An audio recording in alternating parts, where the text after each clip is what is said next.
sahabat, Assalamualaikum warahmatullahi wabarakatuh.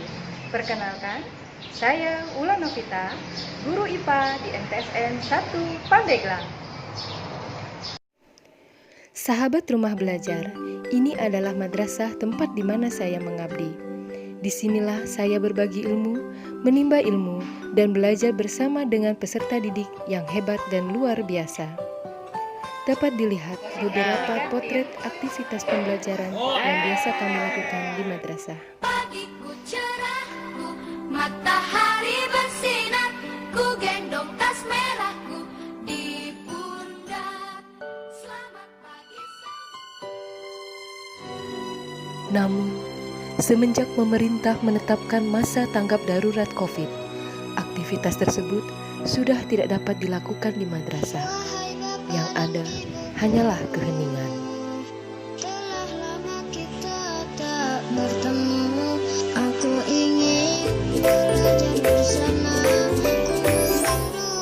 Sahabat rumah belajar, seperti yang sudah kita lihat di dalam tayangan tadi, salah satu dampak pandemi COVID-19 adalah ditutupnya sekolah dan menyebabkan peserta didik kita harus belajar dari rumah dengan sistem daring dan full online.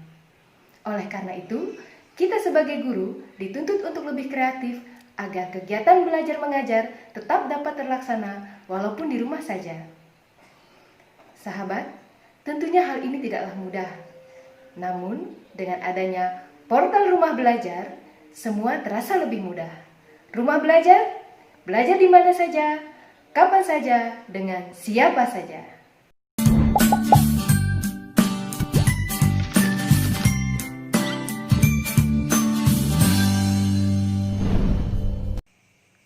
Sahabat rumah belajar, di sini saya ingin berbagi pengalaman saya dalam melaksanakan pembelajaran jarak jauh menggunakan kelas maya.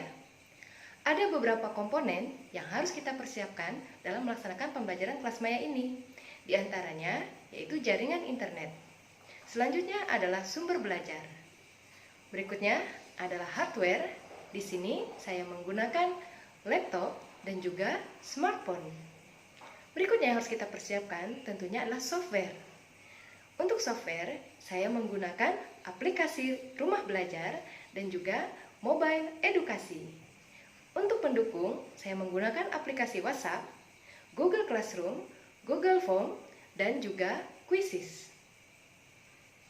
Selanjutnya, langkah-langkah yang harus kita lakukan dalam pengelolaan kelas maya yaitu 1. Menyiapkan rencana pembelajaran atau RPP. Kedua, membuat jadwal pembelajaran kelas maya. Ketiga, menyiapkan bahan pembelajaran dan juga media. Untuk pembelajaran kali ini, saya menggunakan model Discovery Learning. Langkah-langkah pembelajaran Discovery Learning diantaranya yaitu stimulasi, kedua, identifikasi masalah, ketiga, pengumpulan data, keempat, pengolahan data, kelima, verifikasi, dan keenam, generalisasi. Tahap stimulasi, biasanya saya meminta peserta didik saya untuk mencermati video pembelajaran yang saya kirim. Dan video tersebut saya peroleh dari portal rumah belajar. Seperti ini cara mengakses portal rumah belajar. Kita tinggal memasukkan saja alamatnya, kemudian akan terbuka. Di sini sudah bisa kita lihat ada fitur utama, yaitu ada sumber belajar, ada kelas maya, laboratorium maya, dan juga ada bank soal. Portal rumah belajar juga ada fitur pendukung, yaitu buku sekolah elektronik yang dapat digunakan peserta didik dalam tahap pengumpulan data. Untuk mengakses fitur sumber belajar, ini cukup mudah, kita cuma mengklik saja di sumber belajar, kemudian nanti akan terbuka seperti yang bisa kita lihat di sini. Ini sudah ada materi-materi mulai dari jenjang PAUD sampai ke SMK yang bisa digunakan oleh siswa untuk tahap pengumpulan data.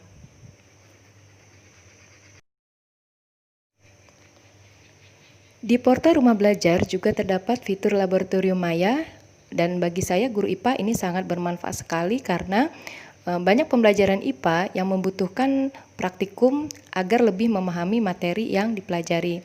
Nah, di sini bisa kita lihat, tinggal mengklik laboratorium maya dan kita bisa memilih materi apa yang akan kita praktikumkan. Di sini cukup banyak nama-nama atau daftar dari praktikum yang bisa kita lakukan. Nah, di sini saya akan mencoba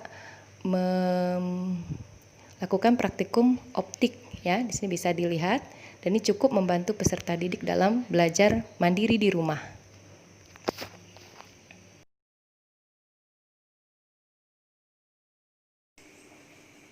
Sebagai seorang pendidik, saya merasa sangat terbantu sekali dengan adanya portal rumah belajar ini. Apalagi di masa pandemi COVID-19 seperti sekarang. Di awal pemerintah melakukan kebijakan belajar di rumah, saya merasa agak kewalahan, terutama dalam hal mencari bahan pembelajaran yang akan saya share ke peserta didik saya. Namun melalui fitur sumber belajar yang terdapat pada portal rumah belajar, saya dapat dengan mudah mencari materi-materi pembelajaran yang kemudian bisa saya share ke peserta didik saya. Selain itu, rumah belajar ini juga bisa di-download melalui aplikasi Play Store, sehingga dengan mudah bisa diakses oleh peserta didik kita. Di samping itu juga gratis, sehingga tidak membebani peserta didik. Rumah belajar dapat meningkatkan motivasi dan juga kemandirian peserta didik dalam belajar. Terima kasih Rumah Belajar.